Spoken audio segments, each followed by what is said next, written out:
This is our 2024 year in review where we talk about all of the exciting things that did and did not happen. Mostly did not happen. We're going to go through all the major camera companies, talk about big trends like vintage and instant cameras and AI image editing, as well as the health of the camera industry. But first, we want to thank our sponsor, Squarespace. Whether you need your own website, store, or portfolio, you can make it happen with Squarespace, and it's easy to do. And I really encourage you to do it because it makes you look professional. It keeps your work organized. You can keep contracts there, you can book appointments, you can sell things in a gallery, you can sell products. It's just easy to do and it looks great too. So go to squarespace.com/Chelsea, and when you're ready to buy, use the coupon code Chelsea to get 10% off. Thanks, Squarespace. Let's talk about the biggest trend of 2024. I think it's got to be vintage and instant cameras, which is shocking because smartphone technology has gotten so good that we were comparing it to real entry-level cameras, and in come Gen Z and they just want to use a 20-year-old point and shoot because everything was too perfect. And isn't that the way trends go? It's like, it's glam, then it's grunge, it's digital perfection, and then it's like, no, let's dial it back 20 years and have some like crazy looking soft spots. So I just think it must be heartbreaking to like Canon and Sony where they're like, here is the most technically perfect 50 megapixel camera, super crisp lenses. And everybody's like, I'm just going to use this crappy old Polaroid and take a picture of the Polaroid with my phone. I actually think that's so promising because they lost all of their sales of bridge cameras to the iPhone. And this is showing that people don't need perfection to be happy with their cameras. They want an experience. So yeah, it's about mood, it's about feel. And I am happy that people are going out and shooting. And I'm actually happy that we're not pixel peeping as much anymore. Yeah, and you know what? Vintage looking cameras are also popular. So like new cameras that look old. When we're traveling now, I'm seeing those on a bunch of young people's necks and I'm like, nice. The art of photography is alive and well. Let's talk about the #1 camera manufacturer, Canon. Sony's probably going to send us a note about saying that, but it seems like they're #1. They had probably the biggest year. They launched 2 flagship cameras, the R1. Long awaited, like we've been listening to rumors for like 5-6 years about the R1. We've been bothering you all with stuff about the R1 for about 4 years, so I'm so sorry. I really thought it would happen sooner and I thought it would be quite different. Oh yeah, I remember it was going to be like 80 megapixels and 100 frames per second. I don't even remember the Here's cancer, 1 billion frames per second. Like we had extremely high hopes. That's on us. I don't know why I'm still hopeful in this world, so I apologize for that. It came in beneath my hopes. And it's just good. Yeah, it's fine. It's a sports camera. It's a little better than the Canon R3, but it was 24 megapixels and everybody thought it would be like a 50 megapixel camera, or like the rumors were saying 80 megapixels. And while we're disappointed, the marketing was disappointing to me too, because Canon says it's 24 megapixels, but they mentioned that it's capable of 96 megapixels. And how do they get there? AI upscaling. Yeah, it no longer has pixel shift, which nobody liked and didn't work that well, but now it has AI upscaling, which nobody's going to use. We tested it. It looks like garbage. Maybe it will improve. There's always room for improvement. But why would you? It doesn't even, okay, it doesn't even make sense. And also the R1 is still not shipping. Like it's supposed to start shipping this week, but they were reviewing it in like January. It was, okay. You know, all these rumors about the R1 taught me absolutely nothing. I'm going to still believe everything interesting and be way too hopeful. So stay tuned for that. But Canon also came out with the R5 too. Yeah, and I took that out this morning on the kayak with the 200 to 800, which finally shipped to me. And it's great. It works a little bit better than the R5 did. It doesn't have rolling shutter, which is good. That was a complaint we had with the original. So that is an improvement. It's just like it's a little bit better. We waited like 4 or 5 years and like, oh, it's a little better, good. There's nothing wrong with a little bit better. At least it's not a little bit worse. There is something wrong when you're a YouTuber and you need exciting clickbait titles. I want it either to blow everybody away or to completely blow up. Yeah, either make something crappy or something really amazing. I have a job to do here and you're making it difficult. You know what they did? They promised like faster Wi-Fi to transfer your photos. Yeah, they said up to 4 times faster. We found it to be about 10% faster.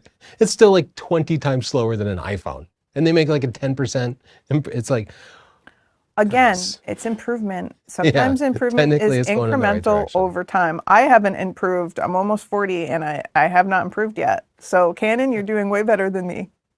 Well, why don't you tell them about the overall health of the camera industry? How are they doing? I was actually, I'm pleasantly surprised. I think all of the camera companies are doing okay. Now, Canon is the biggest one as far as just overall sales go for market share. And the first part of this year, their sales were not as high as last year, but it's because like no one's buying the R1 yet, and the R5 II just came out, so those sales weren't tracked. And I think things have pretty much plateaued. We saw this like huge dip as smartphones were getting better, and I think it seems like all of the companies are pretty stable now. It was so much more exciting when we were like, Olympus is going bankrupt. Is Nikon going bankrupt? Well, everyone was struggling Everything's financially, and I'm glad that we are, stabilizing. I think it's helping that they're doing things like network cameras. So in their financial reports, the cameras we use are under imaging, which is also network cameras, like security cameras, things like that. Printers. Yeah. So I don't know what the real numbers are for the industry we're interested in, but I'm thinking possibly that's a good thing, because if the shareholders saw that our industry wasn't doing great, they might ask them to nix it so they can keep hiding it in imaging if that's what they're doing. I don't know. I made that up because I love drama.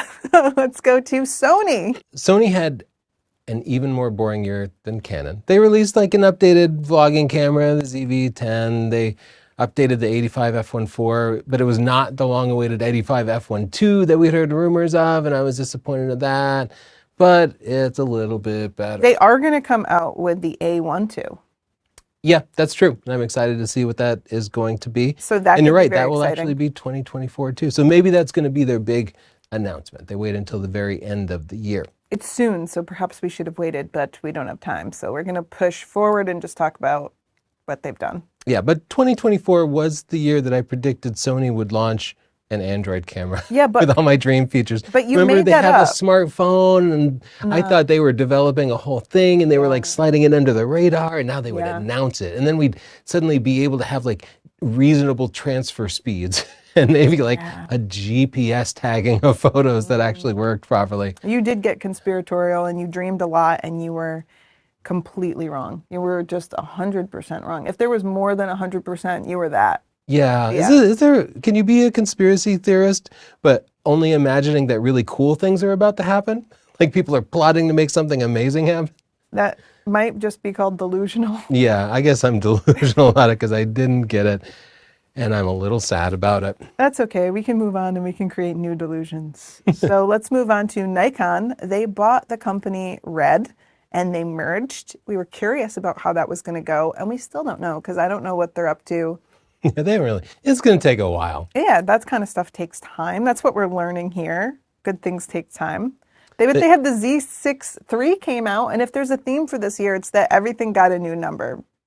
We've got a lot of 2s, a lot of 3s, some 4s. It's like we're just updating all of the existing things. Yeah, and the Z6 III is a little better. There's not much more I can say about it. Hold on to your It's a little better. The It's autofocus still not as good as Canon or Sony, but it's a little better than the Z6 II was. So we're moving in the right direction here, folks. yeah, the Z50 Mark II, a little better. This should just be called the Little Better Podcast. Yeah. But I think something exciting for them is they came out with the ZF, which is their vintage-looking camera. That was an idea that we had while they already had it in the works. So we did not influence that decision, but we did agree with it, and it seemed like people really loved it. We reviewed it. We thought there were some drawbacks. Of course, we're never satisfied. We wanted there to be a more tactile experience by having more analog controls like an actual vintage camera. That wasn't the case, but it was still fun. People enjoyed it. It seems to be selling well, so congratulations. And at least it looks good, and it comes in different colors. Like at least Nikon is acknowledging it's okay for the camera that you wear around your neck to be attractive. I've seen so many young people with them, so I love that. I think cameras should look good. I think people should identify with the hobby, and I think that's going to be healthy for the industry. So I love that. And people might think Nikon's not innovating this year, but if you take, for example, the Z6 III, it used to be written Z6 space III. Now, no space. Just Z6 III, all smushed together. That's innovation. No, that's just efficiency, and we need to think about that in this day and age, okay? We can't just be taking up space for no reason. We have to be smart about it. Before we go on to subjects like AI editing and Fuji cameras, we're going to take a break and talk about our sponsor, Squarespace. I'm always pushing Squarespace because I have one and Tony has like 5 or something wild like that. But what I love about it is that I can put my favorite photos there and then put more information about myself that doesn't look good on social media. I have a bio, I have galleries where people can buy things, and they do. My clients can book spaces there, and I can put client galleries. So when they want to see their photos, I don't have to send them things in the mail and Gmail. I can say, here's your gallery. It looks more professional and it's more organized. So if you have any business, you should try Squarespace with a 14-day free trial. No credit card needed. You don't have to remember to cancel. It's not that kind of scam, hassle thing like that. You just try it and see that your business could look so much better. I implore you, if I try to hire one more person with social media with no information, I'm gonna go crazy. So go to squarespace.com/Chelsea and use the coupon code Chelsea to get 10% off. Thanks, Squarespace. There was one moment this year where I was like, wow, this is innovative. This is literally game changing. And it's when our friend Sam Shannon showed us this AI image editor. But it was mind blowing. As somebody who's written a few books about Photoshop, and I've spent almost 30 years learning and mastering portrait editing in Photoshop, it was mind blowing to see that all that can be done with a slider. And I actually believe not only is it faster and easier, but it was doing a little bit better job than I would have. Yeah, I think that AI editing in general has gotten really great. We've had some voiceovers of us that was AI. So you thought it was me talking? No, it was Robot Chelsea. Yeah, and nobody called it out. Nobody called it out. And also AI video editing, and It's starting to emerge. We haven't really gotten into it yet. I'm seeing people start to replace their contractors with AI stuff. Yeah. I think that's unfortunate, but it's getting to be that good. So AI is having a big year. Let's talk about Fuji's 2024. I think the big announcement for them was the X100-6, because the X100-5 was so exciting to people. Like, it was vintage looking, it was cute, analog controls, but you could not get it. They were sold out everywhere. So the X100-6 added more megapixels. The downside is we found it did not produce more detail, just fatter files. So that was a bummer. And it was made in China instead of Japan. You would think because it's made in China now and they changed manufacturing, maybe they worked out how to keep it in stock, but that's not the case. Still not in You still stock. can't You get still this thing. can't And get people one. are buying older versions. They're buying the X100F. Like, we can't get this camera. I sold my X100 or V to my friend Sam. You got to know somebody if you're going to get one. Yep. They also launched the XM5, which is a little compact, like entry-level mirrorless camera. It's cute, it's fine, but again, there's no particular innovation there. And the medium format GFX 100S Mark II, again, a little bit better autofocus, still like the same old sensor. They rely on Sony for that, but nothing particularly exciting. And their Instax line is still selling like crazy. People are loving the Instax cameras. Fuji is the king of niche.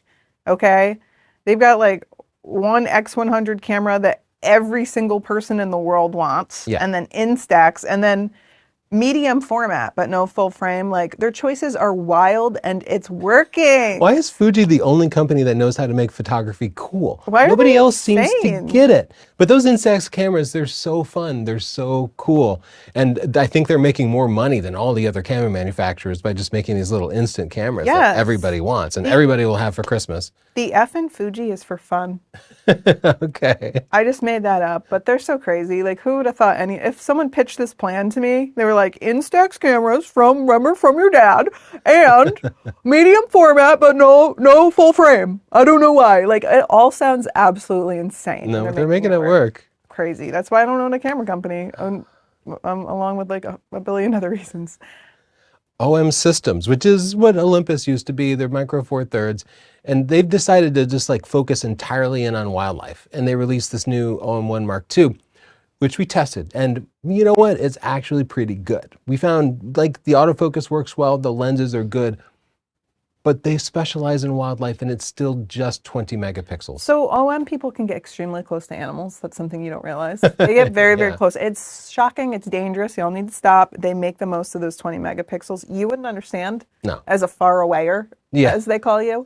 Animals are scared of me. I don't have that OM vibe. And Tony, your note still says, yes, Olympus is dead. Will you please stop pooing all over? Like, calm I mean, down. of all the boring I camera don't announcements we've want to. had this year, the OM Mark II was so dull. I, They're just not doing anything. They haven't introduced anything particularly new how are you since they took it so over. optimistic that you imagined an Android Sony camera, but you just want to like talk all about OM being dead? I can't understand it. Shall we move on to Panasonic then? Because Panasonic, it's like they're so close, but they're still not quite getting it. Like they launched the S9 this year, which could be a really good vlogging camera, but the autofocus still isn't quite what I would consider to be good enough for me to recommend to creators. Look, autofocus is probably really hard to do. I've never tried, It sure seems like it. but like, I don't even know where to start with that. So, And they made a really weird choice where the kit lens that they shipped the camera with, it was like f9 or something. It was like a pancake lens, but it gathered less light than your iPhone does. Like it's slower in equivalent terms than an iPhone. And that seems crazy to me. That you're going to ship a full frame camera that would produce worse results than an iPhone? I have an explanation. Okay. So Panasonic buyers, like they're in the system, right? Like I bet a lot of the people who buy a Panasonic camera already have one. Yeah, maybe. So they probably wanted to make the body affordable, so they shipped it with a really inexpensive lens, knowing that their audience probably already had another better lens to put on it. Okay. And if that's true, Panasonic, you can write me, Chelsea@northrup.org, and you can tell me how right I am, and we can just talk and we can cut out this guy. I feel like anybody who wanted to tell Chelsea how right she was, she'd probably be open to email. That's my email. Just email me and we'll talk about it. Well, we want to cover Adobe and Apple and their controversies as well as DJI. But first, can I just ask, where's the innovation? We keep talking about all the things they've done this year, and none of them are exciting. I can't think of anything other than the AI image editing. Nothing from the camera manufacturers was like, oh, hey, this is new, novel, and exciting. This changes how I work. Well, yeah, Adobe did come up with a bunch of AI stuff. Yeah, but the camera manufacturers gave us slightly better autofocus. They gave us higher frames per second, and they gave us faster readout speeds, which are good for wildlife and sports photographers and make no impact on anybody else. But there's so much room for improvement. Like cameras still don't have GPS built into them. The phone connections are still slow and unreliable. So things you do all the time, like just trying to share a picture, is still like a clumsy pain in the butt. The user interfaces are still appalling with huge, complicated, confusing menu systems that can't be searched. Like things that young people really, really need. Like us old folks who learned on everything the youngs want. We're so tapped into it. We do have a 20-year-old daughter, and we put cameras in her hand, and she's like, what's happening now? How do I do this? What's going on? They still aren't really accommodating for vertical video. We don't have like internal wireless mic receivers outside of DJI, internal storage, and still no anti-theft. Yeah. There's like so many basic things they could do. Another feature we invented and didn't get is anti-theft. And a lot of people want it. There was a petition, okay? It's not just us this time. Yeah, somebody shot at our friends stealing their stuff, and we're like, we can do something about this. Let's make a change, Chelsea. Let's make a change. But all the manufacturers said no, except for Ryko, and they have this camera, I think it's the G900, and it's very specialized. It's like weatherproof and stuff, and it's durable, and I think it's used for like construction sites and disaster relief zones. That's what it says online. Anyway. Yeah, who expected Ricoh, like Pentax, to be the big innovator of the year? Yeah, anyway, they can, you can password protect memos and I don't know. They have some password protection. I mean, I'm taking what I can get here. It's half a step in the right direction for us. So I'll take it because that's what I have. Let's talk about Adobe because... this makes me so angry. I know, they made you the most mad this year. So they've been rolling out artificial intelligence features, which can actually be useful. Like in Lightroom, it's super nice to be able to just select the sky or select your subject and make little changes. And they also introduced generative AI to things like Photoshop. And that can be a little sticky because you let people make a picture from scratch of anything they can imagine, and you think, Most people are fine, but some people can imagine some pretty messed up stuff, and Adobe doesn't want to be generating messed up stuff. So the way they handled this was to put in a process where human beings might review any picture that you sent to the cloud or use generative AI for. This huge problem with privacy. And so many photographers can't really accept that. Like, even if it's pictures of your kids, do you want them sending off to Adobe so that anybody at Adobe might look at the pictures of your kids? But maybe it's something confidential, like a secret camera release, or maybe it's a boudoir shoot or something. There's so many scenarios where photographers need privacy, and Adobe just kind of took that away and is like, well, look at your pictures. Yeah. Maybe he's so mad. They would like privacy from Adobe, but also they're using their stock photography to like generate these AI images, but they're not, they say that they're giving photographers a share piece, but they're not saying how much, and I don't hear of anyone like seeing profits from this. Yeah, So, they say they support photographers, but they literally use the marketing tagline, skip the photo shoot. Thanks, guys. And also we had uploaded our images to stock sites and Adobe went on to buy them. And now Adobe has the rights to our photos. So it's like To use for generative AI, Yeah, which so we will not get paid for. we kind of got swept up in a thing we don't like. It So really made me Adobe mad. had us a little heated this year. And we've been looking at other photo editing software. Yeah, And I found so a we few. did recommend like DxO, Photo Lab DxO? works great. Works well. And then there's No another privacy one. concerns, no cloud. And Yeah. yeah, sounds like you're in the planning phase for another I'm in the video. planning phase. I like their product. I have to see if they like my product. Let's move on to Apple.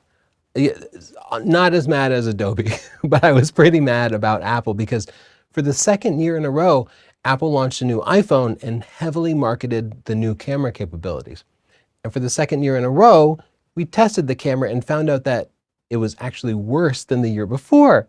So last year, the big innovation was like a 5x telephoto lens, which produced worse results for the vast majority of the commonly used focal lengths. And this year, it was the ultra wide angle lens is now 50 megapixels instead of 12. But in low light, it is terrible. It is terrible. That's really disappointing. But they have a shutter button now. Oh my God. And the shutter button is so over-engineered. Steve Jobs never would have put up with this. Like, I have been using the new iPhone because Do you use even the though I shutter? complain, yes, I do. But every time I do, I'm like, this is clumsy. But you use it. But I do. But you don't I try have to to make use myself. it. I know I don't have to. I don't know. Are you rage using it just to be mad at Kind it? of. Okay. Well, I That's like to be. I like to be on the cutting edge, and sometimes the cutting edge hurts. It bleeds. Yeah. Well, I don't. I have an older iPhone. I like the comfortable edge where it's comfy. All right, let's talk about DJI. No big changes in their drones. No, I mean, all their changes were incremental, but I do feel like they're moving quicker than everybody else. Like, we switched to the DJI Mic 2, and they're good. And it actually changed the way we shoot. We use the Pocket 3, and that's great. Yeah, the Pocket 3 technically last year, but I accidentally dropped mine in the water, and like I needed to buy another one right away because that's how important it is. In fact, a lot of our most of our gear now is made by DJI. Like, we still put a Sony camera on there, but I'm connecting in the DJI wireless mics. I'm putting it on the DJI RS4 gimbal, and we're using the Pocket 3 when we need something more portable.